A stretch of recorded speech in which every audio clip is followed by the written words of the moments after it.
ಹುಬ್ಬಳ್ಳಿಯ ನವನಗರ ನಿವಾಸಿಯಾದ ಮಲ್ಲಯ್ಯಜ್ಜ ಹಿರೇಮಠ ಎಂಬವರ ಮಗ ಈಗಲೇ ತನ್ನ ತಂದೆಯ ಕನಸನ್ನು ನನಸು ಮಾಡೋಕೆ ಸಜ್ಜಾಗಿದ್ದಾನೆ. ದಿನ ಬೆಳಗ್ಗೆ ಅಂಗಡಿ ವ್ಯವಹಾರಗಳನ್ನು ನೋಡಿಕೊಳ್ತಾ ಜೊತೆಗೆ ಗುರು ಇಲ್ಲದೆ ಅಪ್ಪನ ಸಹಾಯ ಪಡೆದು ಕಷ್ಟಪಟ್ಟು ಸ್ಕೇಟಿಂಗ್ ಅಭ್ಯಾಸ ಕೂಡ ಮಾಡ್ತಾ ಇದ್ದಾನೆ. ಇದೀಗ ಈ ಪುಟ್ಟ ಹುಡುಗ ಗಂಟೆಗೆ 50 ಕಿಲೋಮೀಟರ್ ಸ್ಪೀಡ್ನಲ್ಲಿ ಸ್ಕೇಟಿಂಗ್ ಮಾಡಲು ಕಲಿತಿದ್ದಾನೆ. ಮಗನ ಈ ಉತ್ಸಾಹ ನೋಡಿ ಮುಂದೊಂದು ದಿನ ಅಂತಾರಾಷ್ಟ್ರೀಯ ಮಟ್ಟದಲ್ಲಿ ನನ್ನ ಮಗ ಮಿಂಚುತ್ತಾನೆ ಎಂಬ ಆಶಯ ತಂದೆ ಮಲ್ಲಯ್ಯಜ್ಜನವರಲ್ಲಿ ಹುಟ್ಟಿಕೊಂಡಿದೆ.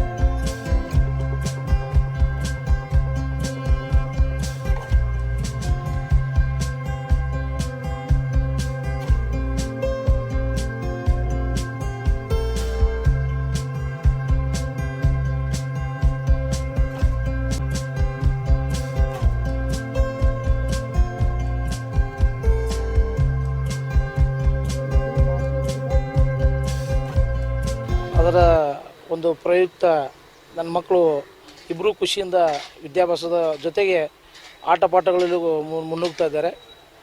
ನನ್ನ ಹಿರಿಯ ಮಗ ಕೋಚಿಂಗ್ ಸಮ್ಮರ್ ಕ್ಯಾಂಪ್ನಲ್ಲಿ ಕೋಚಿಂಗನ್ನು ಮಾಡಿ ಸ್ಕೇಟಿಂಗ್ ಕೋಚಿಂಗನ್ನು ಮಾಡಿದ್ದ.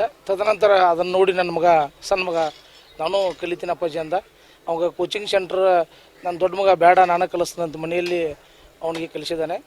ಉತ್ತಮ ರೀತಿಯಿಂದ ಸ್ಕೇಟಿಂಗ್ ಜೊತೆಗೆ ಅವನು 50 ಕಿಲೋಮೀಟರ್ ಸ್ಪೀಡಲ್ಲಿ ನನ್ನ ಗಾಡಿಯನ್ನು ಹಿಂಬಾಲಿಸಿ ಬರ್ತಾನೆ. ಅಂಥ ಒಂದು ಚಿಕ್ಕ ವಯಸ್ಸಿನಲ್ಲಿ ಅವನಿಗೆ 8 ವರ್ಷ. ಇಂಥ ವಯಸ್ಸಿನಲ್ಲಿ ಕೂಡ ಅವನು ಒಂದು ಧೈರ್ಯದಿಂದ ಹೆಮ್ಮೆಯಿಂದ ನನ್ನ ಗಾಡಿ ಫಾಲೋ ಮಾಡೋದು ಮತ್ತು ಅಡ್ಡ ಬರೋದು ವಿಧವಾದ ಒಂದು ಆ್ಯಕ್ಟಿವಿಟೀಸನ್ನು ಮಾಡ್ತಾನೆ. ಈಗಿನ ಒಂದು ಜಮಾನದಲ್ಲಿ ಏನಾಗಿದೆ ಅಂದರೆ ಎಲ್ಲರೂ ಮೊಬೈಲ್ ಗೇಮು ಇನ್ನಿತರ ಹವ್ಯಾಸಗಳಲ್ಲಿ ತೊಡಗಿದ್ದಾರೆ.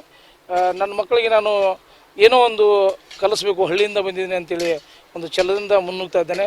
ಅದರ ಜೊತೆಗೆ ನಾನು ಇಲ್ಲಿ ಸಣ್ಣ ಒಂದು ಉದ್ಯೋಗ ರಾಮರಹಿಮ ಹಾಲಿನ ಡೈರಿಯನ್ನು ಒಂದು ಉದ್ಯೋಗ ಮಾಡಿಕೊಂಡು ಇಲ್ಲಿ ನವನಗರದಲ್ಲಿ ವಾಸವಾಗಿದ್ದೇನೆ. ಈಗ ನನ್ನ ಸಣ್ಣ ಮಗ ಸಚಿನ್ ಹಿರೇಮಠ ಉತ್ತಮ ರೀತಿಯ ಸ್ಕೇಟಿಂಗ್ ಮಾಡಿ ಮುನ್ನುಗ್ತಾ ಇದ್ದೇನೆ. ದೇವರು ಅವನಿಗೆ ಇನ್ನಷ್ಟು ಶಕ್ತಿ ಕೊಡಲಿ ಅಂತ ಹೇಳಿ ಆ ಭಗವಂತನಲ್ಲಿ ಪ್ರಾರ್ಥಿಸುತ್ತೇನೆ. ನಾನು ನಮ್ಮ ಅಂಗಡಿ 6 ಗಂಟೆಗೆದ್ದು ನಮ್ಮ ಪಪ್ಪನ ಕೂಟು ಬಂದು ಸ್ಕೇಟಿಂಗ್ ಹಾಕ್ಕೊಂಬರುತ್ತೇನೆ.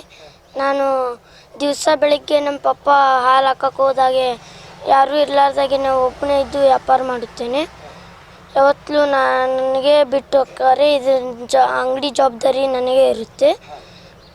ಮತ್ತು ಇದು ಒಂದು ದಿವಸ ನಮ್ಮ ಅಣ್ಣ ನನಗೆ ಸ್ಕೇಟಿಂಗ್ ಮೊದಲೇ 2 ವೀಲ್ ಇದ್ದವು.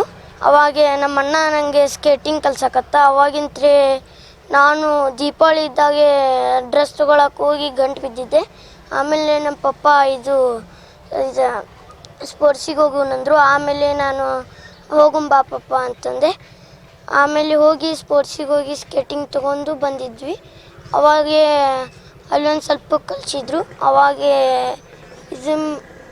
ಇದನ್ನು ಅವಾಗ ಕಲಿಸಿ ಅವಾಗಿಂತ್ರ ನಂಗೆ ರೂಢಿ ಬಿತ್ತು.